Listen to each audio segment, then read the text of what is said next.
गुफ्त मूसा बाखुदाए कोहे तूर, गुफ्त मुहम्मद बाखुदाए अर्श नूर। गुफ्त मूसा बाखुदाए कोहे तूर, गुफ्त मुहम्मद बाखुदाए अर्श नूर। قال النبي صلى الله عليه وسلم وبي الله رسول صلى الله عليه وسلم বলছেন أخلص دينك يكفيك العمل القليل, তোমার ঈমানকে তোমার দিনকে খাঁটি করো, অল্প আমলই নাজাতের জন্য যথেষ্ট। ঈমানকে খাঁটি করার কথা নবীজি সাল্লাল্লাহু আলাইহি ওয়াসাল্লাম বলেছেন। ও ভাই, ঈমান ছাড়া আমল কোনো লাভ হবে না, ঈমান ছাড়া কোনো আমলই গ্রহণযোগ্য হবে না। কোরআনে কারিমের মধ্যে আল্লাহ রাব্বুল আলামিন যেখানেই ডাক দিয়েছেন সেখানেই প্রথমে ঈমানের কথা বলেছেন। ইয়া আইয়ুহাল্লাযীনা আমানু ওয়াল্লাযীনা হাজারু ওয়াজাহাদু ফি সাবিলিল্লাহ উলাইকা ইয়ারজুনা রাহমাতাল্লাহি আল্লাহু গফুরুর রহিম। আবার বলছেন আল্লাহ রাব্বুল আলামিন বলছেন ইয়া আইয়ুহাল্লাযীনা আমানুত্তাকুল্লাহা হাক্কা তুকাতিহি ওয়া লা তামুতুন্না ইল্লা ওয়া আনতুম মুসলিমুন। আল্লাহ রাব্বুল আলামিন সব জায়গায় ঈমানদারদেরকে আগে ঈমানের কথা বলছেন, সব জায়গায় আল্লাহ রাব্বুল আলামিন ঈমানের কথা বলছেন। ঈমান কি জিনিস? ঈমানের সাথে আমলের সম্পর্ক রয়েছে। যার যত ঈমান তার আমলের ওজন তত বেশি। এজন্যই নবী পাক সাল্লাল্লাহু আলাইহি ওয়াসাল্লাম বলছেন আখলিস দীনাকা ইয়াকফিকাল আমালুল কলিল, তোমার দিনকে তোমার ঈমানকে খাঁটি করো, অল্প আমলই নাজাতের জন্য যথেষ্ট। কেন বলছেন? এই জন্য বলছেন যার যত ঈমান তার আমলের ওজনও তদ্রূপ হবে। আখিরাতে কিয়ামতের দিন মিজানের পাল্লায় ওজন করা হবে। আমল কি করা হবে? আমল কি গণনা করা হবে কে কত আমল করছে? একজন 1000 রাকাত নামাজ পড়ছে আর একজন 2 রাকাত নামাজ পড়ছে, দুইজনের নামাজে আকাশ পাতাল সমান সমান হয়ে গেছে। 1000 রাকাত নামাজ সমান সমান 2 রাকাত নামাজ কেমনে হইল? ওই 2 রাকাত নামাজ যে পড়ছে ওই নামাজের ওজন অনেক বেশি ছিল, অর্থাৎ ঈমানটা খালেস ছিল, মজবুত ছিল, তাকওয়া ঈমান ছিল, ঈমানের স্তর অনুযায়ী আমলও ভারী হয়ে গেছে। সুবহানাল্লাহি বিহামদিহি। ও ভাই, ঈমান 3টি জিনিসের সমন্বয়ে। ইকরা বিল লিসান তাস্তাকবিল জিনান আমাল বিল আরকান। ইকরা বিল লিসান মুখে স্বীকার করা, মৌখিক স্বীকারোক্তি, সমস্ত কি 7টা বিষয়ের উপরে মৌখিক স্বীকারোক্তি করতে হবে। ইকরা বিল লিসান তাস্তাকবিল জিনান অন্তরে বিশ্বাস করতে হবে। আমাল বিল আরকান সমস্ত অঙ্গ প্রত্যঙ্গ দ্বারা তা কাজে বাস্তব রূপ দিতে হবে। আল্লাহ রাব্বুল আলামিন যে অঙ্গ প্রত্যঙ্গ দান করেছেন তা দিয়ে বুঝাইতে হবে। এই 3টি জিনিসের সমন্বয় হলো ঈমান। তাহলে ঈমান কাকে বলে? ঈমান ফেরেশতাদের ঈমান কি আছে? যা আছে তাই থাকে। নবীদের ঈমান শুধু বাড়তেই থাকে, আর সাধারণ মানুষের ঈমান একবার কমে আর একবার বাড়ে। সাধারণ মুসলমানদের ঈমান বাড়ে আর কমে। ঈমানের 3টি আলামত রয়েছে। ঈমানের 3টি আলামত রয়েছে। প্রথম ধরেন আম, কাঁঠাল, লিচু দেখা যায় না, এগুলা 2 রকমের হয়। একটা হলো নকল হয়, একটা হলো আসল হয়। নকল আম আর আসল আম। নকল আম যেটা পচে না, ফাটে না, যেমন প্লাস্টিকের আম, দেখতে সুন্দর, মনে কেমন যেন কেবল গাছের থেকে পেড়ে আনছে, কিন্তু আসলে এটা প্লাস্টিকের আম। কিন্তু আসল আম পচেও যায়, গলেও যায়, কিন্তু প্লাস্টিকের আম পচে না। হ্যাঁ, আসল আম দুই প্রকারের রয়েছে, পাকা আম আর একটা হলো কাঁচা আম। পাকা ইমান আর একটা হলো কাঁচা ইমান। পাকা আমের তিনটি আলামত রয়েছে। একটি হইল আম পাকলে লাল হয়ে যায়। ও ভাই, ইমান যার পাকা হয়ে গেছে, তার আমলেও লাল হয়ে গেছে, শক্ত হয়ে গেছে, মজবুত হয়ে গেছে। ওই আমলের নূর আর সে আজিম পর্যন্ত দ্রুত গতিতে পৌঁছায় যায়। আর একটা হলো রং সবুজ থাকে অথচ আম পাকছে যে, আমটা ধরে চাপ দিলে নরম হয়ে যায়। আরেক প্রকার আমের রং হয়েছে লাল, হয় না, নরমও হয় না, অথচ আম পাকছে। ওই আমে নাকের কাছে নিলে পাকা আমের ঘ্রাণ আসে। তদ্রূপ ইমানদারও দুই প্রকার রয়েছে, একটা নকল ইমানদার, একটা আসল ইমানদার।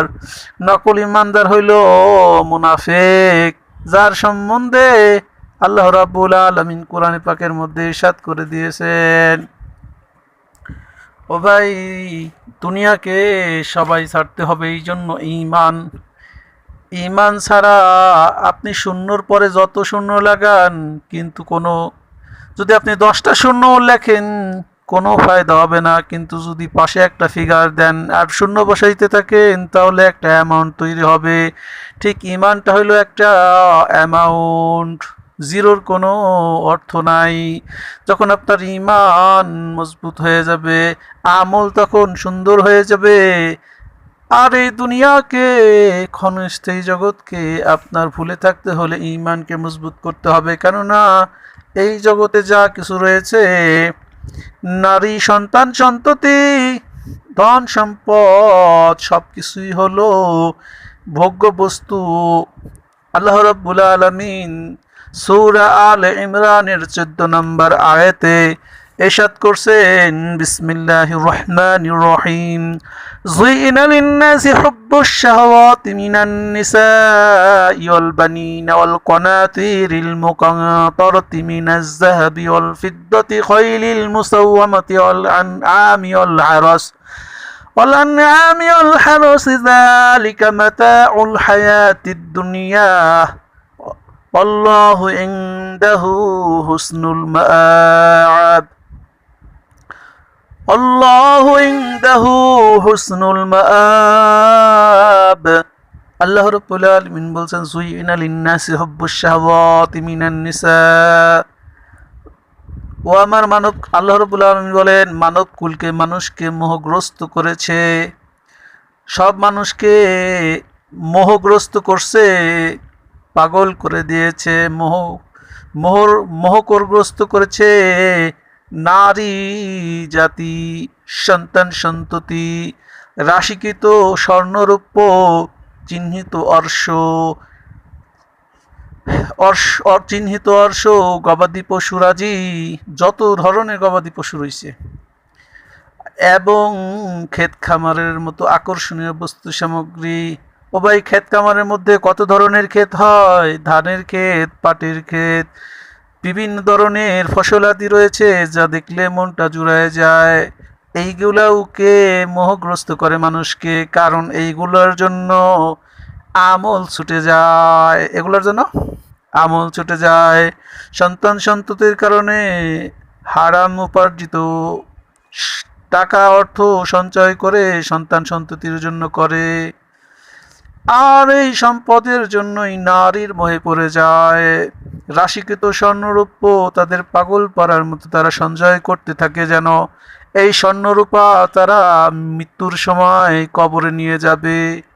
চিহ্নিত অর্শ, বিভিন্ন ধরনের ঘোড়া, আল্লাহ রাব্বুল আলামিন সওয়ারির কথা উল্লেখ করেছেন, অর্শ, বিভিন্ন ধরনের চিহ্নিত সুন্দর সুন্দর দামি দামি ঘোড়া, অর্থাৎ দামি দামি বাহন, গাড়ি, দামি দামি গাড়ি। পৃথিবীতে এমন ধনী রয়েছে, এক একটা গাড়ির দাম 10 কোটি টাকা, 3 কোটি টাকা। একটা গাড়ি নাই, 200-300, এক একটা মানুষের 200-300 গাড়ি লাগে। এবং গবাদি পশুরাজি, বিভিন্ন ধরনের খামার, ক্ষেত খামার, গবাদি পশু, এইগুলার কারণে মানুষ আল্লাহর হুকুম মানতে পারে না। এইগুলার টানে আকর্ষণে আল্লাহর বড় বড় হুকুম নামাজ ছুটে যায়। অথচ নামাজ ইসলামের সর্বপ্রথম বড় একটা হুকুম, স্তম্ভের প্রথম স্তম্ভ নামাজ। একটা পাঁচটা স্তম্ভের মধ্যে বড় একটা স্তম্ভ হলো নামাজ। বুনিয়াল ইসলাম আলা খামসিন শাহাদাতি আন লা ইলাহা ইল্লাল্লাহ ওয়া ইকামিস সালাহ ওয়া ইতাইজ যাকাত ওয়াল হজ্জ সাওমি রমাদান। ওয়া ইকামিস সালাহ, নামাজ। ইমানের পরেই নামাজের স্থান। সেই নামাজ ছুটে যায়, ইমান, নামাজ ছুটে যায়, রোজা ছুটে যায়, জাকাত দিতে পারে না সম্পদের লালসায়। জাকাত দিলে সম্পদ মনে করে কমে যাবে, জরিমানা, জাকাতকে জরিমানা মনে করে, দান করে না, এইগুলার মোহ পড়ে গেছে। এই জন্য আল্লাহ রাব্বুল আলামিন বলেছেন এইগুলো হলো মোহগ্রস্ত করছে এই কয়টা জিনিস: নারী, সন্তান সন্ততি, রাশিকৃত স্বর্ণরূপ, চিহ্নিত অশ্ব, গবাদি পশুরাজি এবং খামারের মতো আকর্ষণীয়, ক্ষেত খামারের মতো আকর্ষণীয় বস্তু সামগ্রী। এগুলো মানুষকে কি করছে? পাগল করে ফেলছে। বাস্তবিক দেখেন, খেয়াল করলে মানুষ খেতে যাইতেছে, কামাই করতেছে, বলে না খায় থাকলে কি আল্লাহ খাওয়ায়? আল্লাহ ঘরে এসে খাওয়াবে? এগুলো বলে সারাদিন সে মেহনত করতেছে, কিন্তু নামাজ ছুটে যাচ্ছে। আর আল্লাহ রসুল হাদিসের মধ্যে বলছে, যারা এক ওয়াক্ত নামাজ ছুটে গেল, তার যেন ধন সম্পদ, ঘর বাড়ি, আত্মীয় স্বজন সব কিছু ধ্বংস হয়ে গেল, আর সে একা জীবিত রইল। এই অবস্থায় যতটুকু ক্ষতি হইল, তার এক ওয়াক্ত নামাজ ছুটে যাওয়ার জন্য এই পরিমাণ ক্ষতি হয়ে গেল। দেখেন, এগুলা আমরা জানি কিন্তু মানি না। জানার নাম ইসলাম না, মানার নাম হলো ইসলাম। আল্লাহ রাব্বুল আলামিন বলছেন, ইন্নাদ-দীনা ইনদাল্লাহিল ইসলাম, আমার মনোনীত দিন হইল ইসলাম। ইসলাম জানার নাম ইসলাম না, ইসলাম হলো মানার নাম ইসলাম। হাজার হাজার টাকা ইনকাম করার জন্য সারাদিন ব্যস্ত, পাগল পারা হয়ে মরিচিকার পিছনে দৌড়াইতেছে, অথচ হাজার নেকি, হাজার জিকির, হাজার নেকি করার উদ্দেশ্যে কেউ দৌড়ায় না।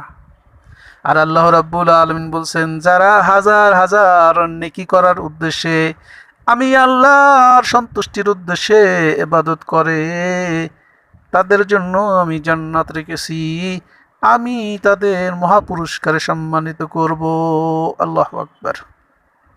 আল্লাহ বলছেন, আল্লাহ রাব্বুল আলামিন কি বলছেন? যালিকা মাতাউল হায়াতিদ দুনিয়া, এগুলো হলো দুনিয়ার ভোগ্যবস্তু। দুনিয়ার ভোগ্যবস্তু মাত্র যখনই হায়াত শেষ হয়ে যাবে, আমি আল্লাহ রাব্বুল আলামিনের কাছেই ফিরে আসতে হবে। আল্লাহু ইনদাহু হুসনুল মাআব, আল্লাহর নিকটই হলো উত্তম আশ্রয়, আল্লাহর কাছে ফিরে যেতে হবে। সুতরাং আসুন, আমাদের এই সন্তান সন্ততির জন্য, ধন সম্পদের জন্য, ক্ষেত খামারের ব্যবসা বাণিজ্যের জন্য, নারীদের জন্য, হ্যাঁ, মানুষ নারীদের পাগল, বর্তমানে যা নারীদের নিয়ে শুরু হয়েছে, আর নারীরাও যা শুরু করছে, ফেসবুকে এসে যা শুরু করছে, আল্লাহ রাব্বুল আলামিন এই উম্মতকে হেফাজত করেন। আল্লাহ রাব্বুল আলামিন সমস্ত গুনাহ থেকে মানুষকে বাঁচিয়ে দেন। নারী মোহ থেকে আল্লাহ রাব্বুল আলামিন উম্মতকে হেফাজত করেন। সন্তান সন্ততির ফিতনা থেকে আল্লাহ রাব্বুল আলামিন সকল মানুষকে শান্তি দান করেন। রাশিকৃত স্বর্ণরৌপ্য থেকে আল্লাহ রাব্বুল আলামিন মানুষকে হেফাজত করেন। আখিরাতের দিকে দিলকে ঝুঁকায় দেন। আল্লাহ রাব্বুল আলামিন আমাদের ঈমানকে মজবুত করে দেন, আমলকে বিশুদ্ধ করে দেন, ঈমানকে বিশুদ্ধ করে দেন। সবাইকে শুকরিয়া আদায় করে আমি আমার সংক্ষিপ্ত শেষ করছি। আসসালামু আলাইকুম ওয়া রাহমাতুল্লাহ।